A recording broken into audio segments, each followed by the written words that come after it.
rest of the day. Yeah, he'll be here.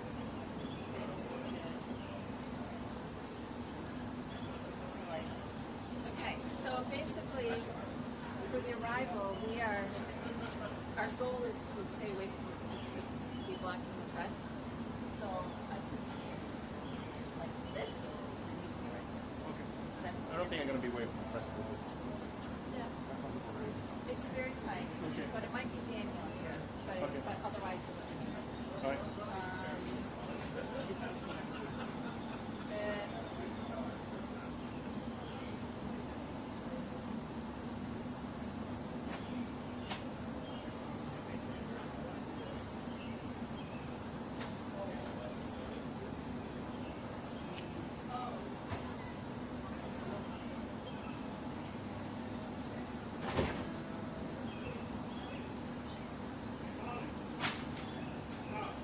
Yeah.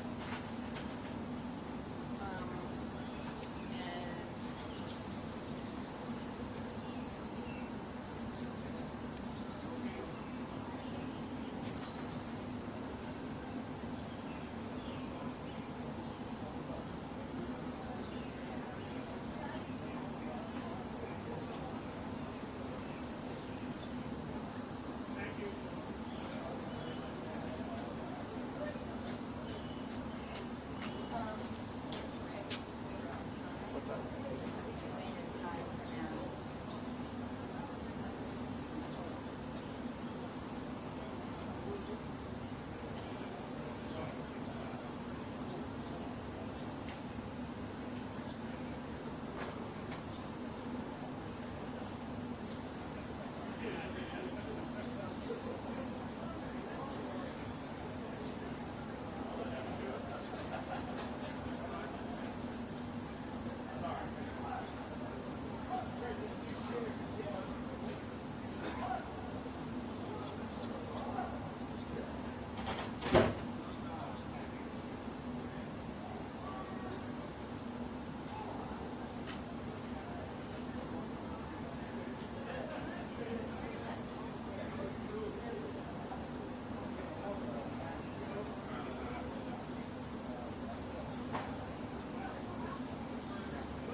Color.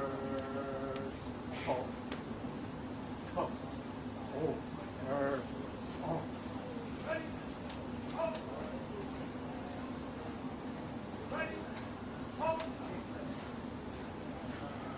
Oh. Hey. Hi. Oh. Right. Right. On your mark. Ready. Step. Oh, red, hot.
That's why we put them so far away. So what is the danger of the mic?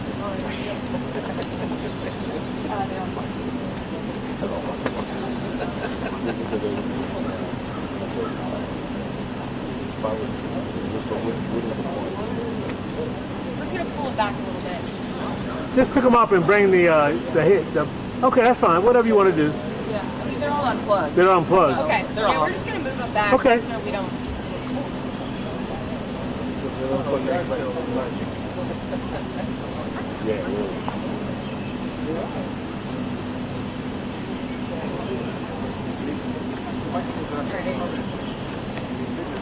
I don't know whose screws. This is mine.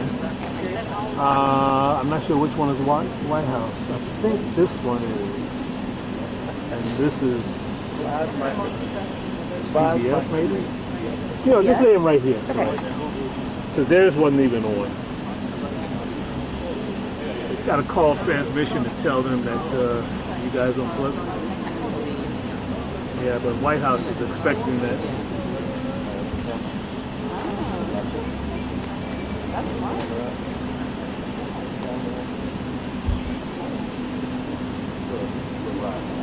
Yeah.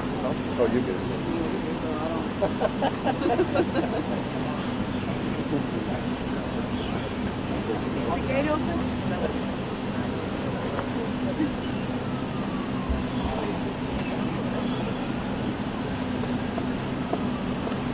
Hey, Jason Rodney here over at Stakeout at the White House West Wing.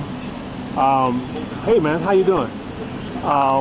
We had your microphone over at a strategic location and the staff unplugged it, so you won't hear any audio.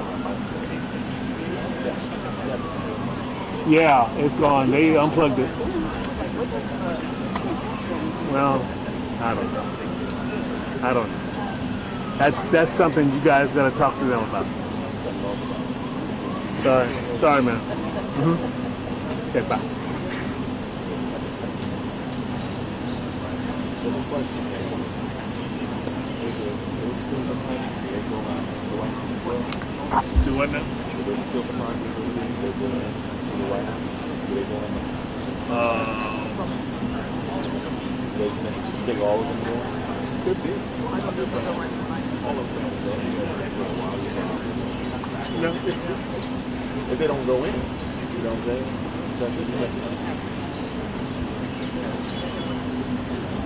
There's ways to do stuff. One, within the rules, you still do it.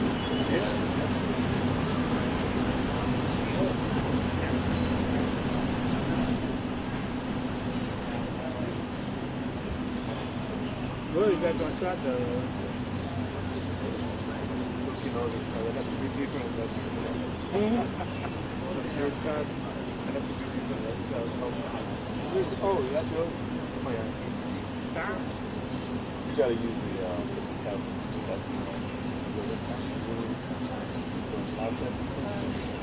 is that pawn? Are you playing pawn right now? Playing pawn? Yeah. That's not true. My mom made sure I do. You're right about that one. I played it.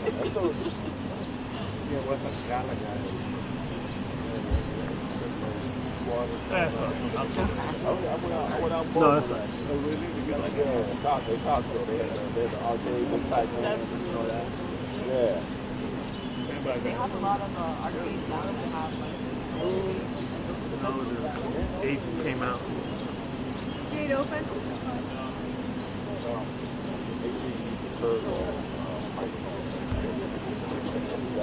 The car went yeah. The curve also there.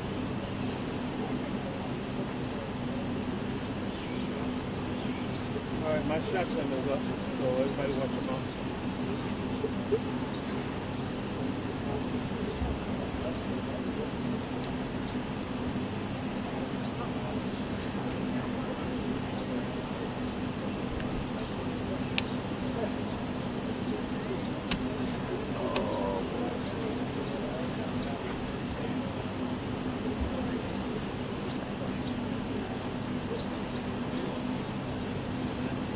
looking for your cable?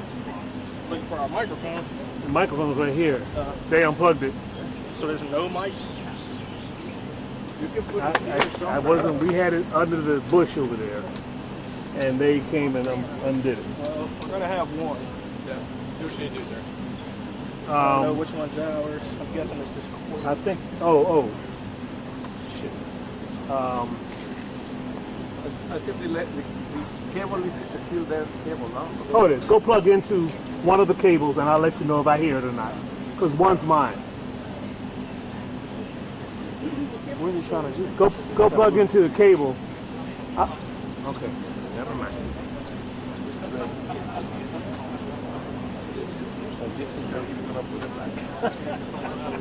You gonna put it back?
What did you say? I know you're talking about Dexter. We gotta see Dexter for a while, you know how much work is too much to run away from the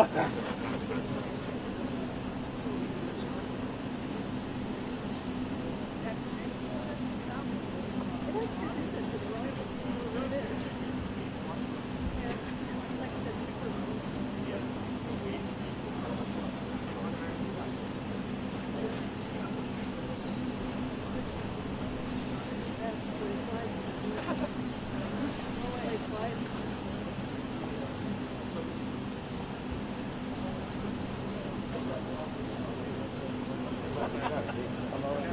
You already got it.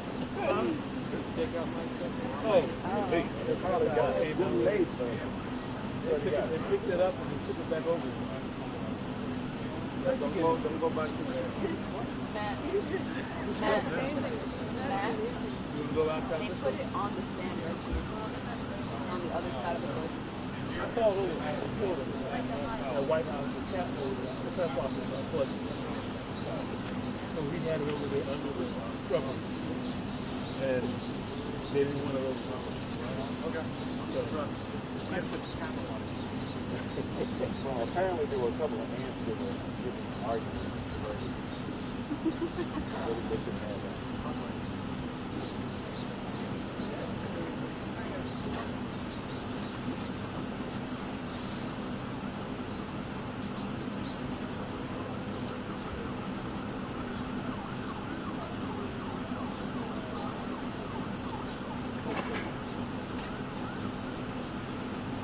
You guys just holler when they open the gates.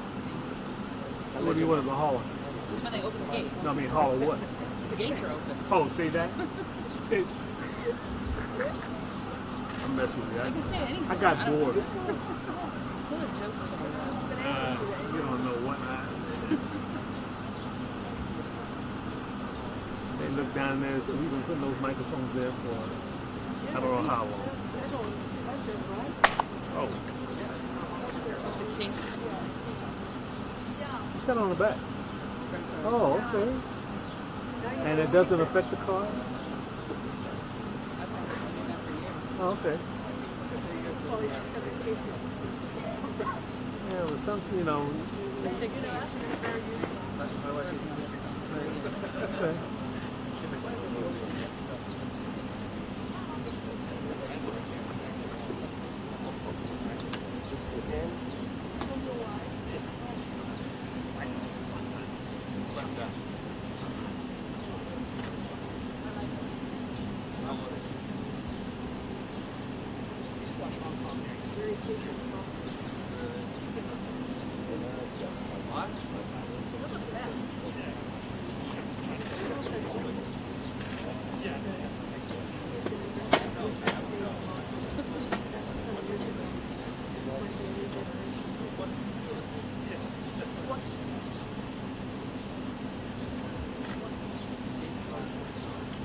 boy.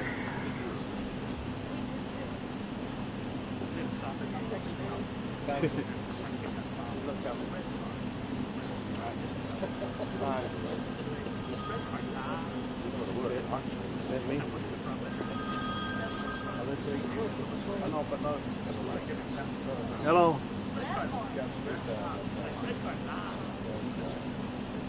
Hello.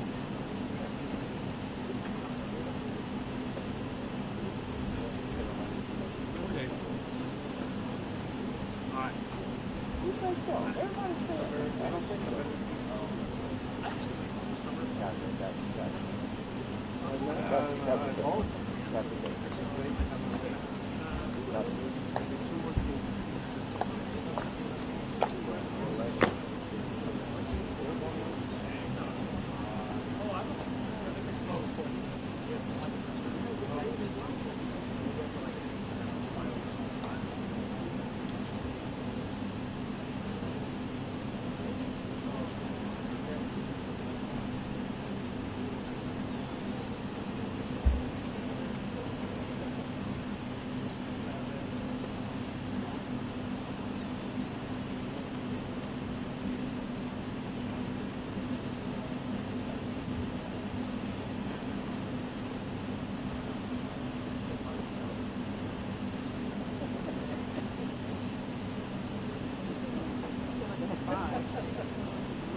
Could you leave, please?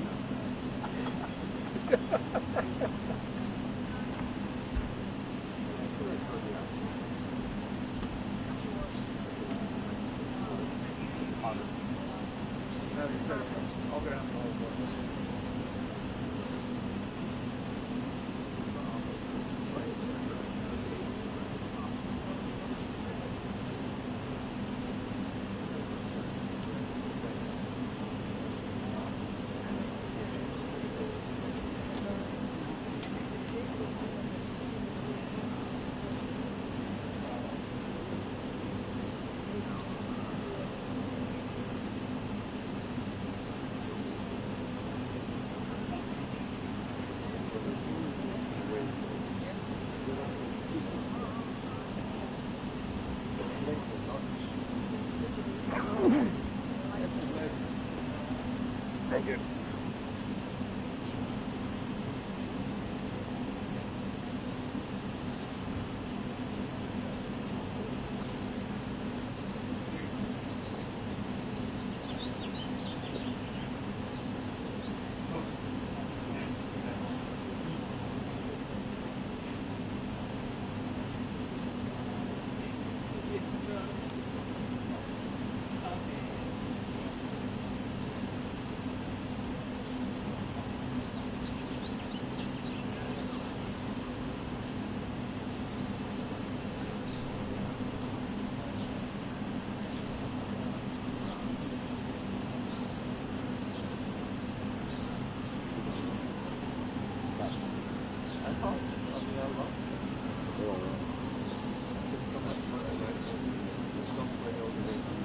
Oh, yeah?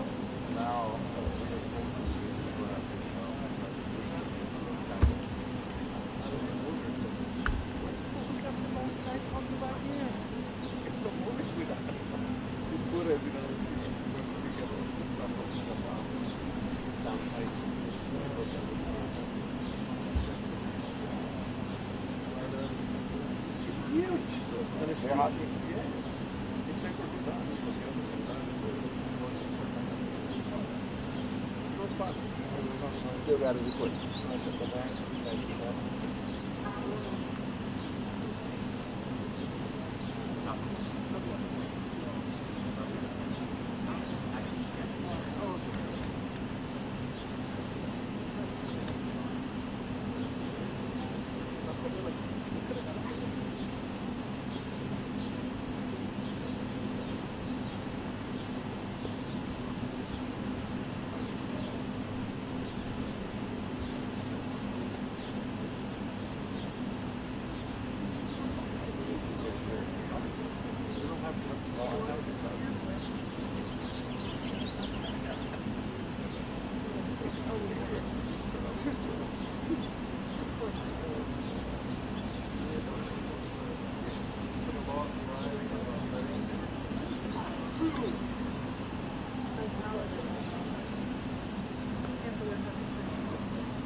back to the house.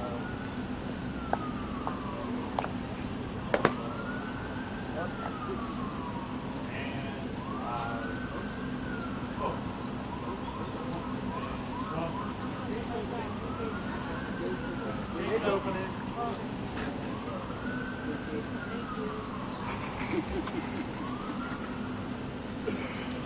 Oh boy.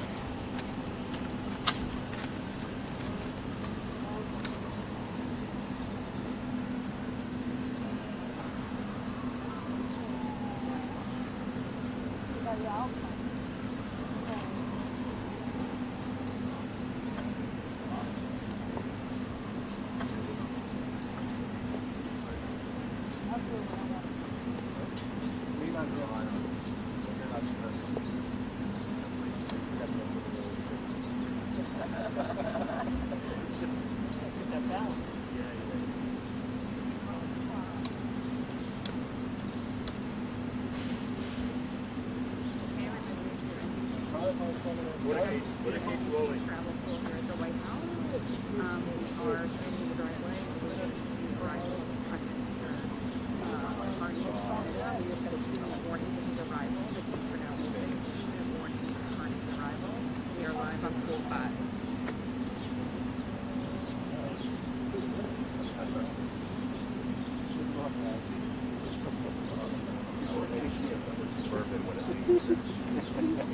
This will reach.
Mr. President, are you close to a trade deal? Canada, as you meet the new Prime Minister, sir. Do you think the Fed will cut interest rates tomorrow?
Instead of running two cables, I don't know. So they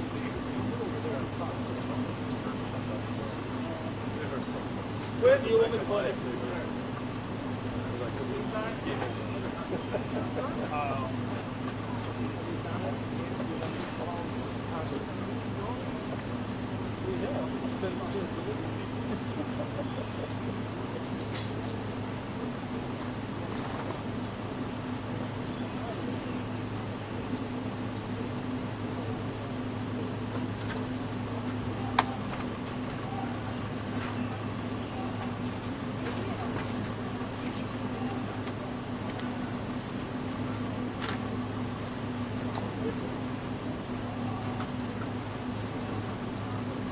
Flag!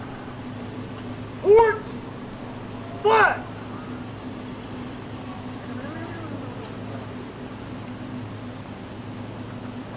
Yes, sir.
I'm head on, so we'll Yeah, so it's gonna be tight.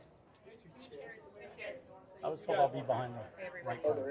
Yeah, there's two chairs there. Okay, that's good. Okay, all reporters, radio in the back, all TV turns still to the middle. Reporters, please back up. We'll be going in first.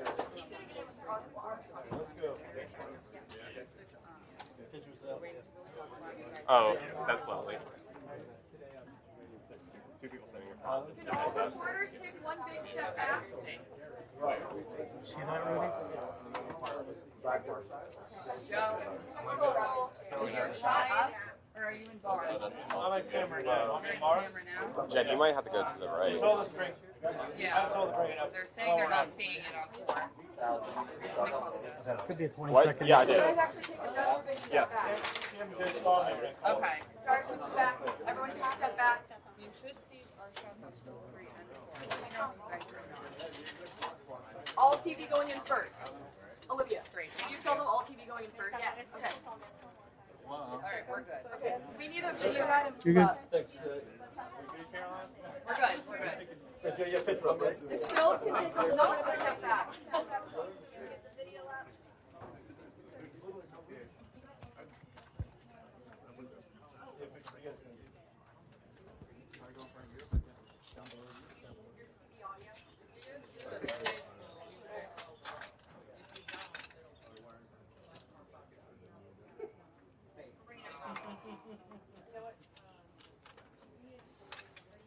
Think it should go right? Do you think it should go right? Of the chairs, maybe. Split the difference.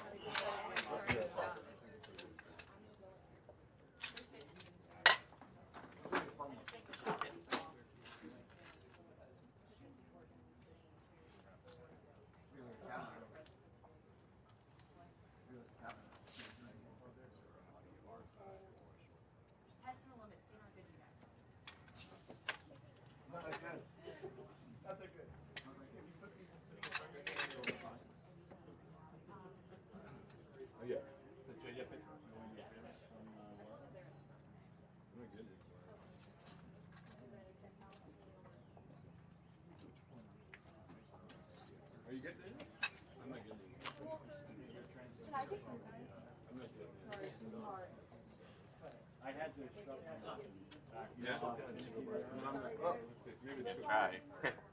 Chairs are gonna be a real but are you? Because you're gonna try to go right in the middle. If you go first, you go to my left. I mean, I'll kind of. Yeah. Really? I'm just trying to decide if I should go right. We're gonna have our fun. Check, check, check, check. 1, 2, 3, 4. I'm gonna try to go inverse.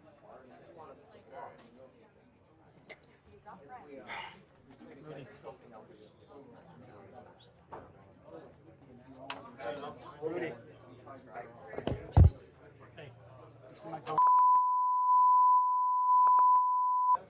Check, check, check. 1, 2, 3. Okay, good.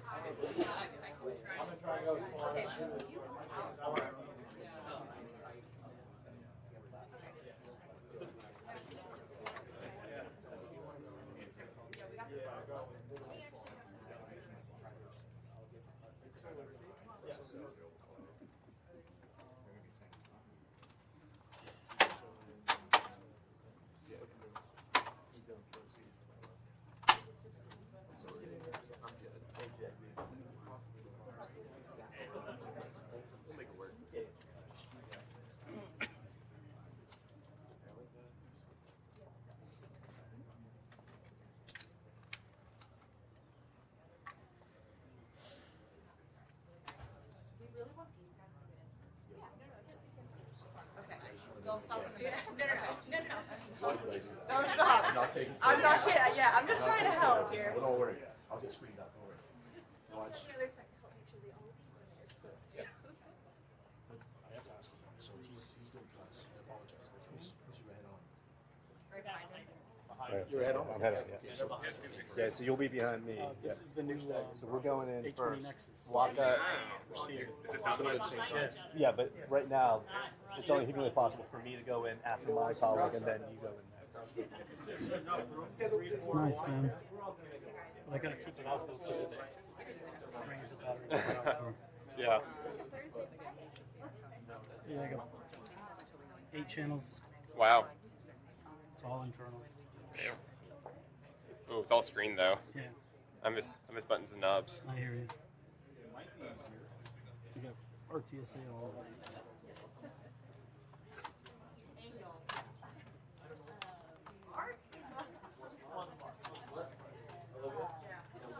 I know. You said it was.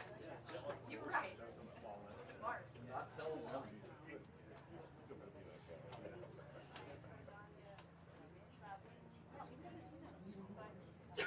Maybe they're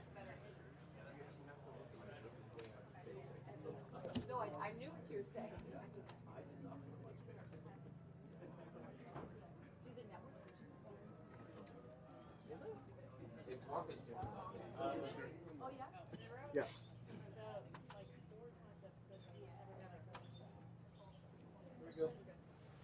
Okay, slow. Oh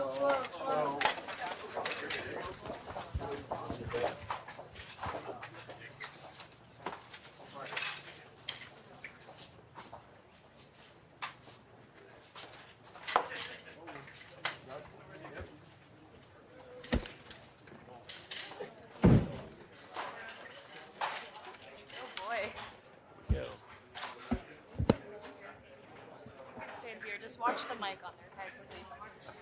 Watch your stick. I gotta go.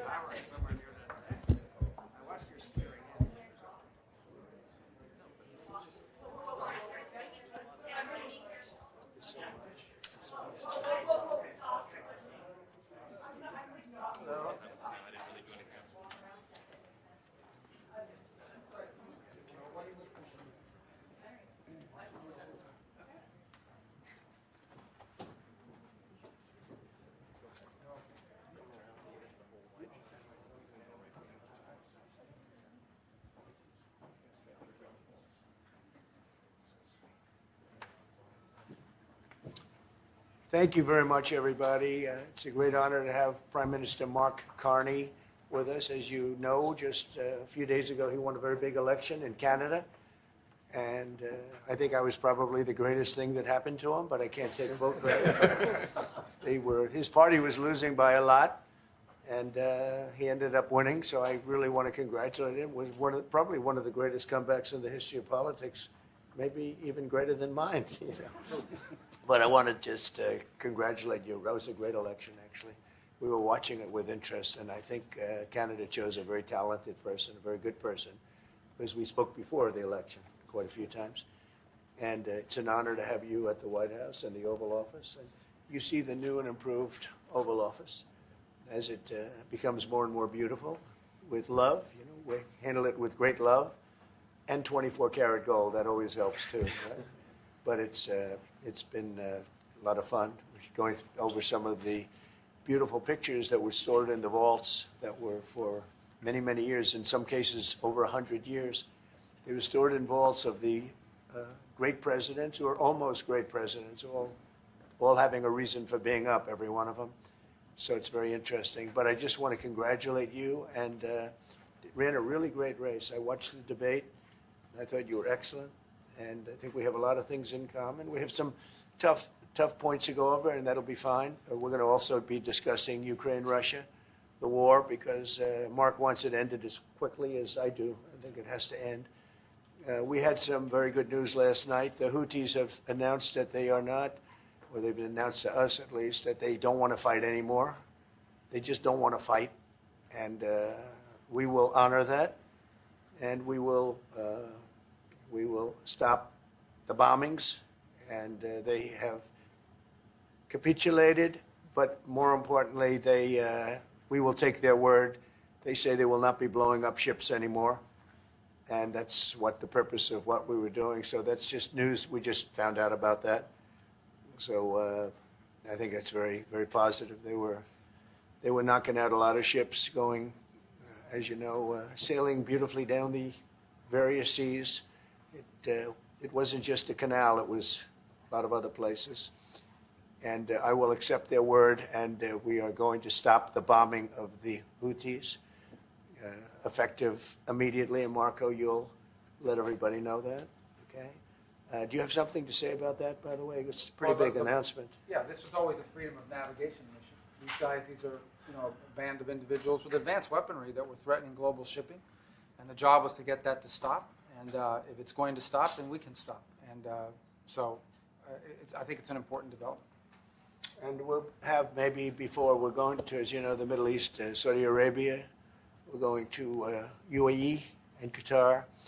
And that'll be, I guess, Monday night. Some of you are coming with us. I think before then, we're going to have a very, very big announcement to make, like as big as it gets. And I won't tell you on what, but it's going to, and it's very positive. I tell you if it was negative or positive, I can't keep that out.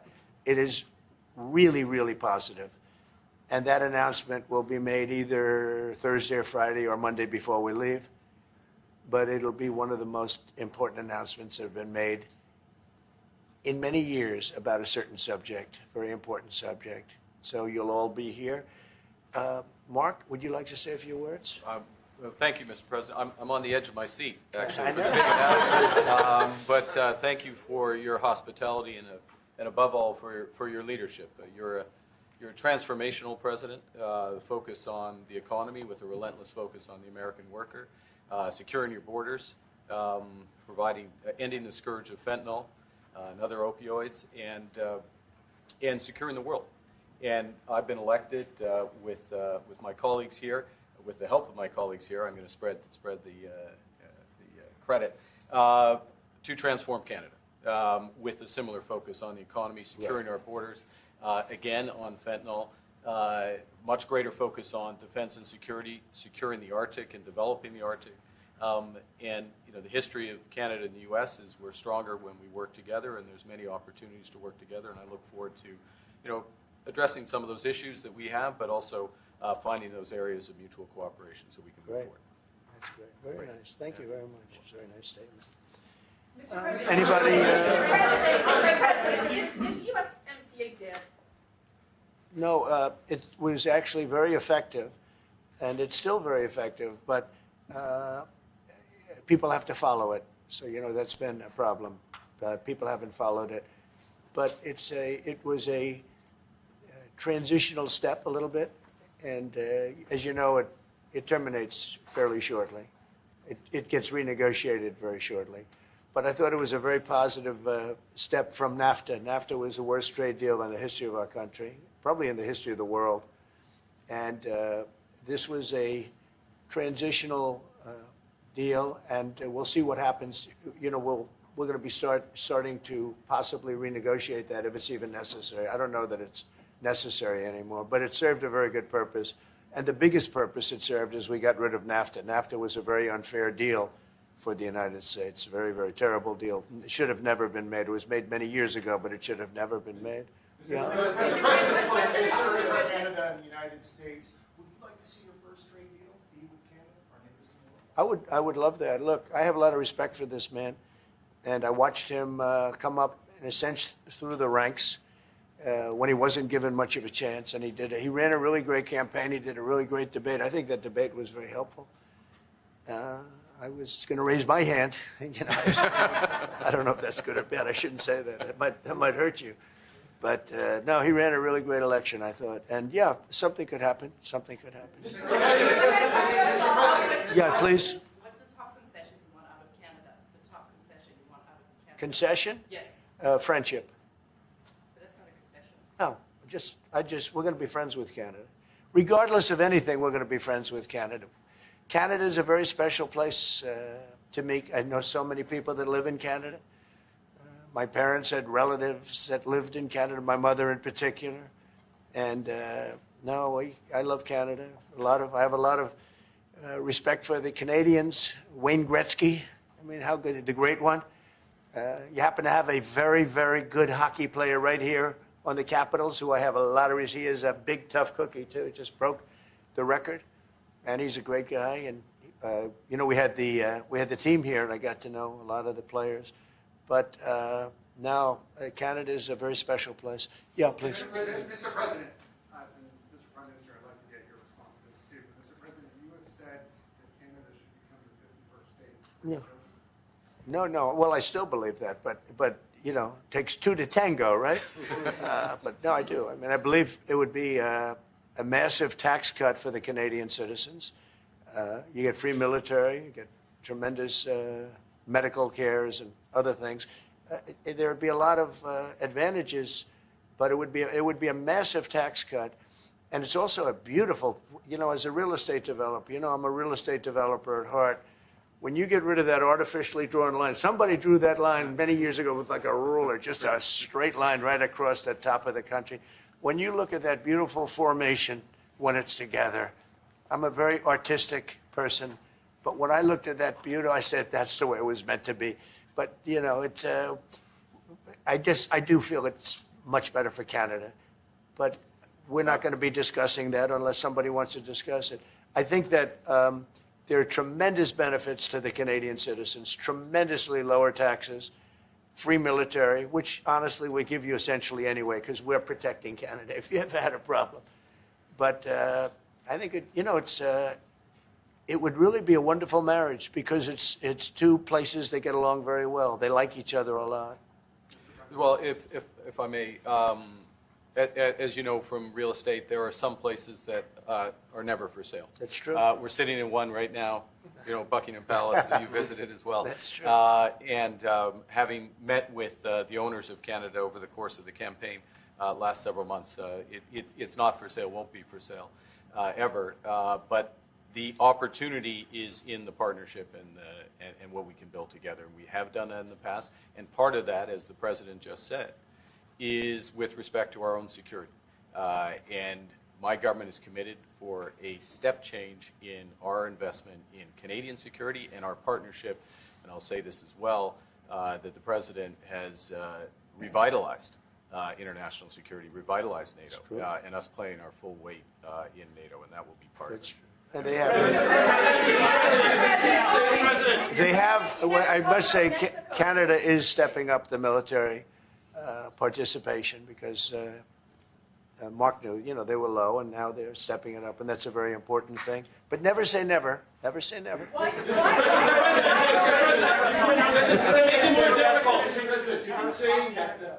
would it take to get the tariffs off of Canada? Well, we'll be talking about different things. Like, you know, we want to protect our automobile business, and so does Mark. But we want to make the automobiles, and we want to, you know, we have a tremendous abundance of energy, more than any country. We have, just in Alaska alone, ANWR has been reopened now. ANWR is probably the largest find anywhere in the world. They say it's larger than Saudi Arabia. I don't know, but it's a lot. But we have tremendous amounts of energy. Other countries don't. We're both lucky in that way. They have energy. We have energy. We have more than we can ever use and more than we could ever sell, actually, and you have the same thing. So we're two countries that are very lucky. If you look at China, they don't have that. You know, it's a big disadvantage. Other countries, most countries don't have. You know, most countries don't have that. So Canada and us, we have a lot of advantages over other places. Mr.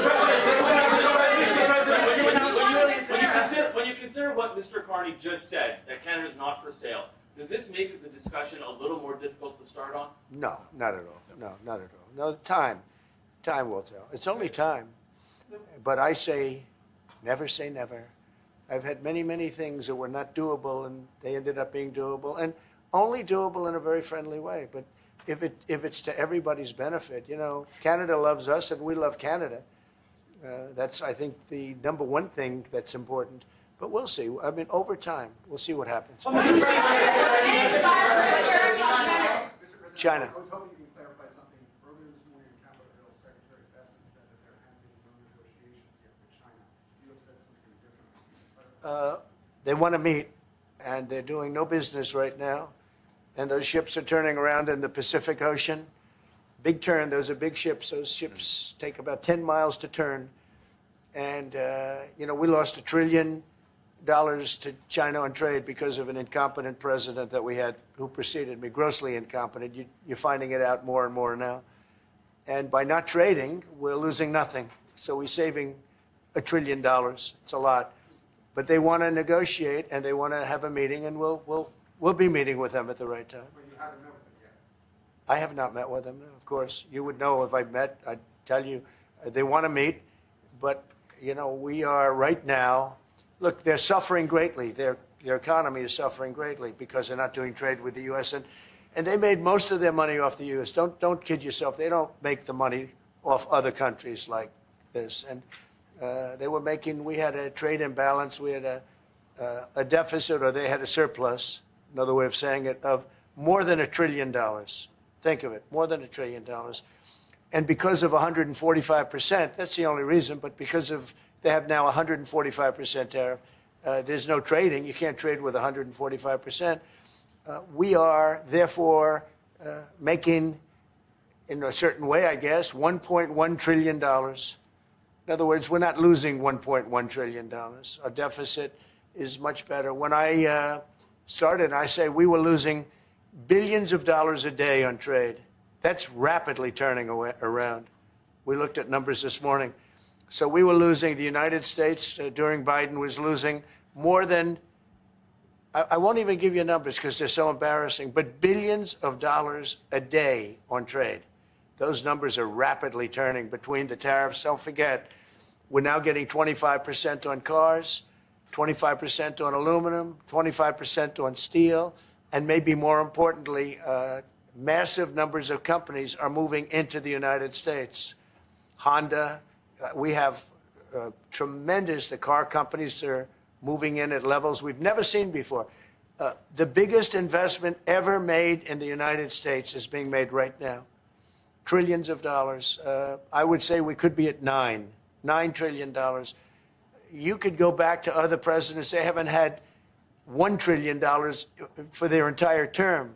Look at Biden. He had bad numbers. People were leaving. They weren't coming in. They were leaving with Biden, and he didn't know the difference. The only thing he knew is people coming in. You know who they were? Illegal immigrants, okay, from prisons, from mental institutions, from all sorts of places that weren't good, from gangs, from Venezuela. They were coming in and they were criminals and murderers, 11,888 people that murdered, and at least half of them murdered more than one person. This is what Biden led into our country. I'm bringing in big companies. We have Apple is investing $500 billion. We have Jensen, as you know, is going to be 500 biggest chip maker, or chip thinker, I call him. He's really a thinker more than a maker. But we also have the maker, Mr. Wei. I get to know them all in the last, it was a cram course. But they're all moving into America because of the tariffs. And I don't think people have appreciated it. Some people do. Some of the smart people do. So we have more money coming in. It's really an amazing thing. We have more money being invested in the United States now than at any time ever before in our history, and it's not even close.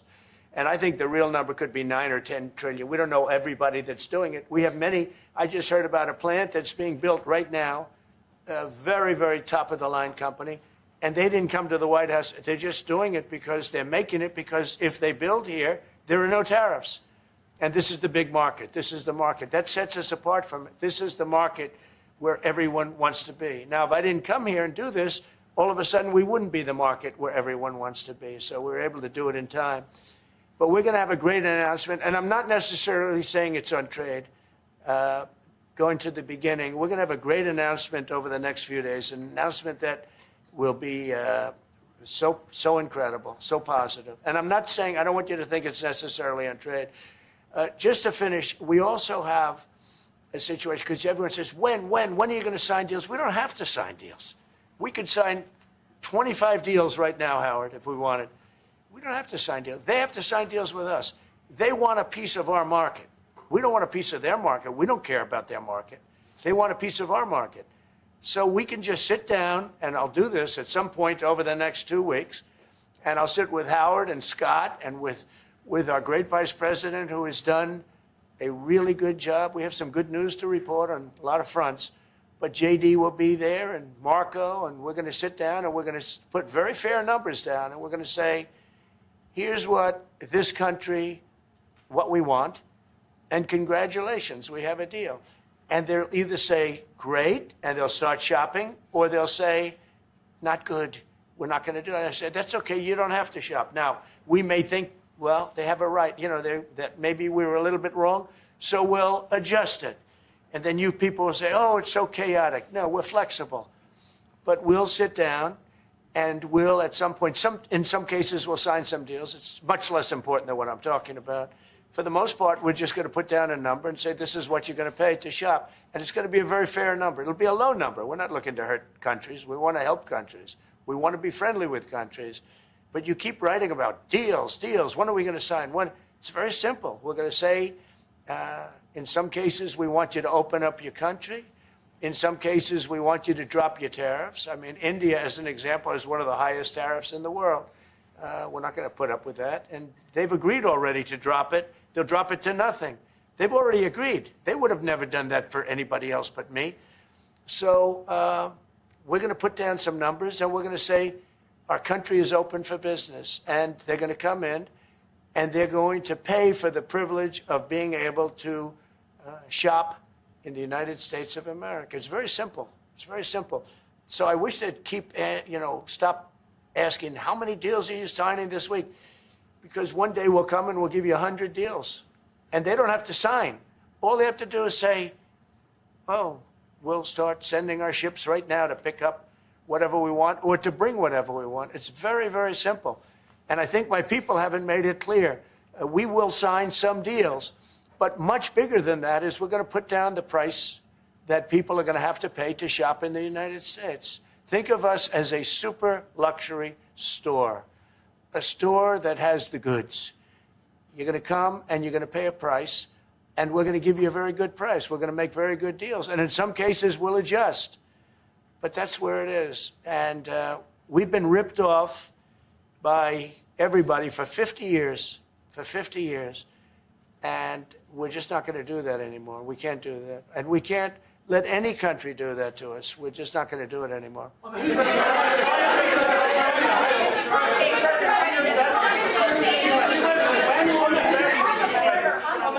you tell us a bit more about the deal that you've reached with the Houthis? No, it's not a deal. They've said, please don't bomb us anymore, and we're not going to attack your ships. And where did you hear about that? It doesn't matter where I hear it. The very good source, I could tell you. Very, very good source. Would you say, Marco? I would say pretty good, right, JD? A very good source. No, they don't want to be. They don't want to be. They don't want to be bombed anymore. You know, I sort of thought that would happen. No, behind you, please. Clarifying something you said on USMCA. Is the U.S. prepared to walk away from that pact? From what pact? USMCA. No. It's fine. It's there. It's good. We use it for certain things. It's there. We have the USMCA is a good deal for everybody. I won't say this about Mark, but I didn't like his predecessor. I didn't like a person that worked for. She was terrible, actually. She was a terrible person. And she really hurt that deal very badly because she tried to take advantage of the deal and she didn't get away with it. You know what I'm talking about. But so, you know, we had a bad relationship having to do with the fact that we disagreed with the way they viewed the deal. And we ended it. You know, we ended that relationship pretty much. The USMCA is great for all countries. It's good for all countries. We do have a negotiation coming up over the next year or so to adjust it or terminate it. Mr. President. I'll say a word on USMCA, if I may, Mr. President. It is a basis for a broader negotiation. Some things about it are going to have to change. And part of the way you've conducted these tariffs has taken advantage of existing aspects of USMCA.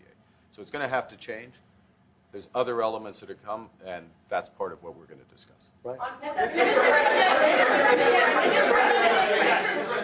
During the campaign, Prime Minister Carney talked about the American betrayal. How do you react if Canada decided not to shop in the American store as much as before and decided to partner with other countries? Well, we don't do much business with Canada from our standpoint. They do a lot of business with us. We're at like 4%. And usually those things don't last very long. You know, we have great things, great product. The kind of product we sell, nobody else can sell, including military. Look, we make the best military equipment in the world, and Canada buys our military equipment, which we appreciate. But we make the best military equipment in the world by far, the missiles, the submarines, everything. Everything we have is really top-notch. I rebuilt our military during our last term. Stupidly, we gave some away to Afghanistan, which shouldn't have happened. But that was, I think it was the most embarrassing moment in the history of our country. It was just very incompetent people. But if you look, the man that's now the head of our Joint Chiefs, he led the attack on ISIS for me. That's why he's the head of the Joint Chiefs. And Raisin Kane, he was unbelievable. And as you know, we defeated ISIS. In 3 weeks. It was supposed to take 5 years. We did it in 3 weeks. And he ran the campaign. I said, I like him. But I knew him before. I went to Iraq, and we agreed to a plan, and that was the plan. And as you know, we did it in record time. So we have, we have the best equipment in the world. We have the best, a lot of things. But Canada, it does a lot more business with us than we do with Canada. Yeah. Mr. President, can I ask about your investments, Mr. President? When do you think the investments that you've announced, the trillions, will finally hit economic data this year? When you're saying about the tariffs and all? No, about the investments that you've announced. Oh, it's hitting right now. Look, they're already starting AI plants. These are not people that look for financing. That's a good thing. In real estate, you get a site, then you have to look for financing. You have to get your zoning. 5 years later, you start building. You get a bank, then the bank's no good. These people have massive amounts of cash. The CHIPS Act was a ridiculous thing because that doesn't get them to build. All we did is hand very wealthy companies money. The CHIPS Act that was done by Biden. Billions, we give them billions of dollars. They don't even have to do anything with it. And then if you weren't, if you didn't have, and I don't want to be a wise guy, but if you didn't go with the DEI, if you didn't go with all of the different things, woke, if you weren't woke, you couldn't even use the money.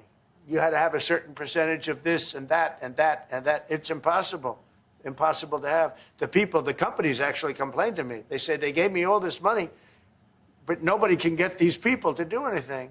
I mean, look, President Obama, and if he wanted help, I'd give him help because I'm a really good builder and I build on time, on budget.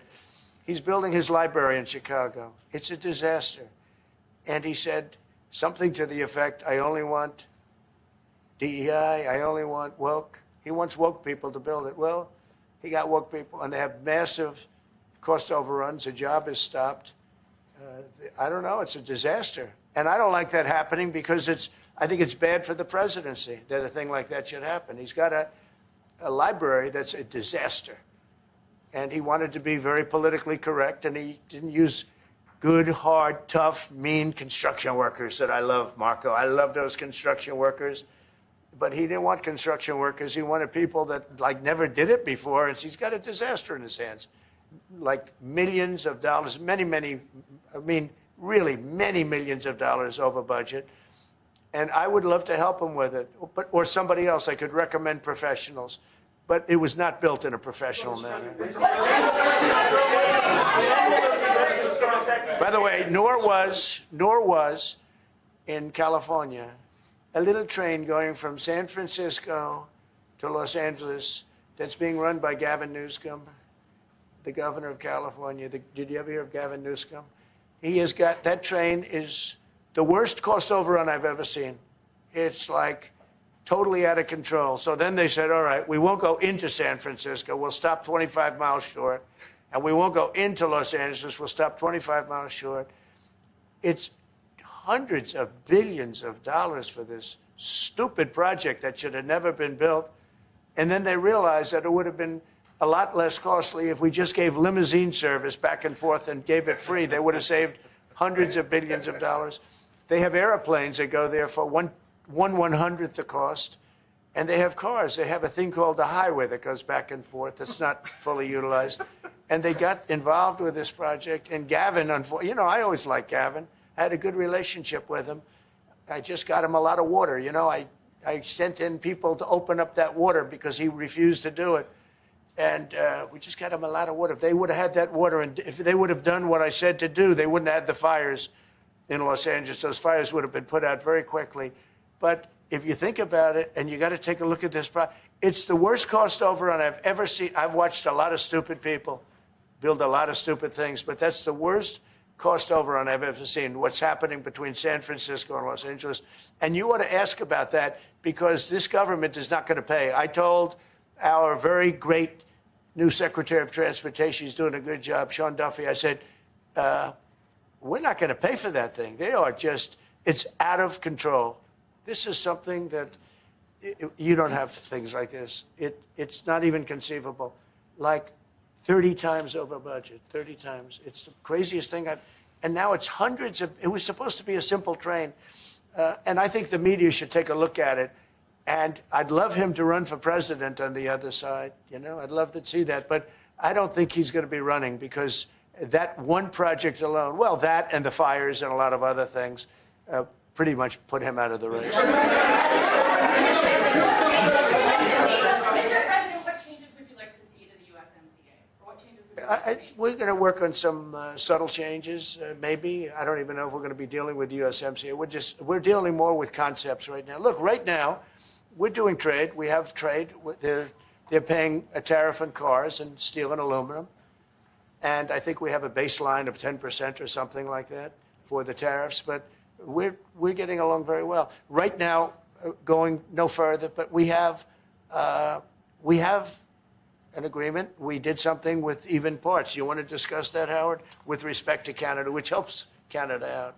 Sure. So we've made an arrangement with the car companies that 15% of their USMCA parts are included, and then 15% of foreign parts from the manufactured suggested retail price are not tariffed to help domestic manufacturing really thrive. So it gave them a chance to be able to build their car parts factories if they're going to. A lot of these companies already have factories, and what they have to do is just fill them out. But they're able to build them in the United States, so we gave them a pretty substantial period of time. Just to clarify, Mr. President, is there anything the Prime Minister can say to you today to change your mind on tariffing Canada? Tariffing cars? Tariffing Canada. Is there anything he could say to you in the course of your meetings with him today that would get you to lift tariffs on Canada? No. Why not? Just the way it is. What's your first state? Yeah. If Canadians don't want it, would you respect that? Sure, I would. But this is not necessarily a one-day deal. This is over a period of time they have to make that decision. Yes, go ahead. Yeah, if I may. Respectfully, Canadians' view on this is not going to change on the 51st state. Secondly, we are the largest client of the United States in the totality of all the goods. So we are the largest client of the United States. We have a tremendous auto sector between the two of us, and the changes that made have been helpful. 50% of a car that comes from Canada is American. That's not like anywhere else in the world. And to your question about is there one thing? No, this is a bigger discussion. There are much bigger forces involved, and this will take some time and some discussions, and that's why we're here, to have those discussions, and that is represented by who's sitting around the table. See, the conflict is, and this is very friendly. We're not. This is not going to be like we had another little blow up with somebody else. That was a much different. This is a very friendly conversation, but we want to make our own cars. We don't really want cars from Canada, and we put tariffs on cars from Canada, and at a certain point, it won't make economic sense for Canada to build those cars. And we don't want steel from Canada because we're making our own steel, and we're having massive steel plants being built right now as we speak.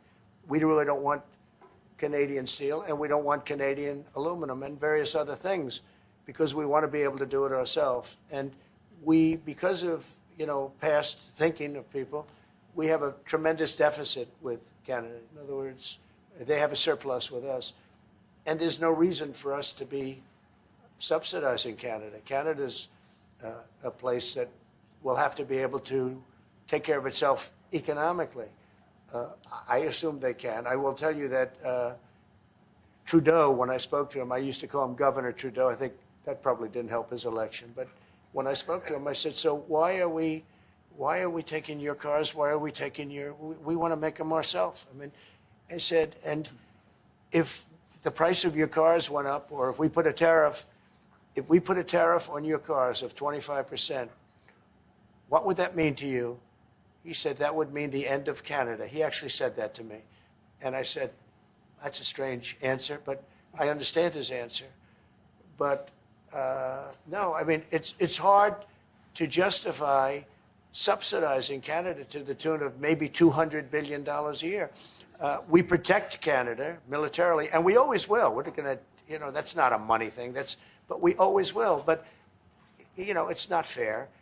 But why are we subsidizing Canada $200 billion a year, or whatever the number might be? It's a very substantial number. And it's hard for the American taxpayer to say, gee whiz, we love doing that. Thank you very much. We're going to have a very subsidized. Thank you. Thank you very much. Why don't you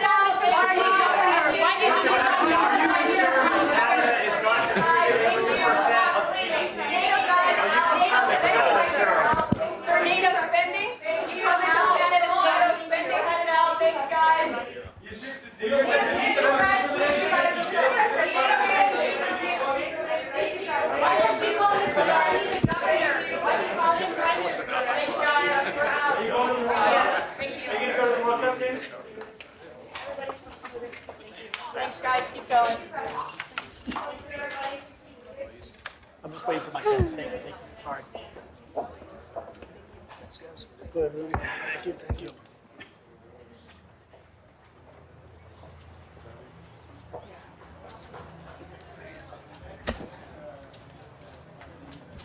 Sorry, you okay? Yeah, all good.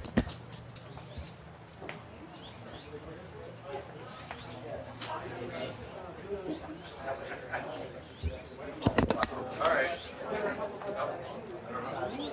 I think that's right. Yeah.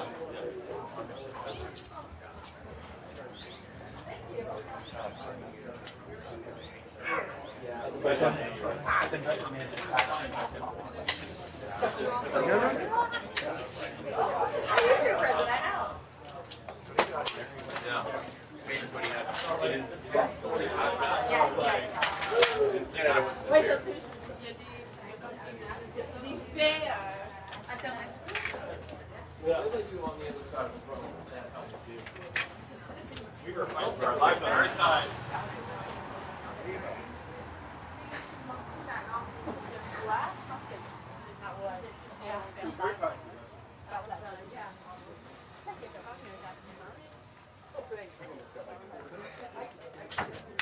Good job, brother. Oh. Bye. Hi. Exactly.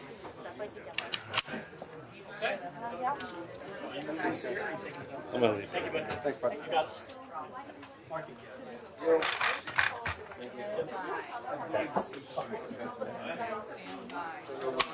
Any no issues with the live view?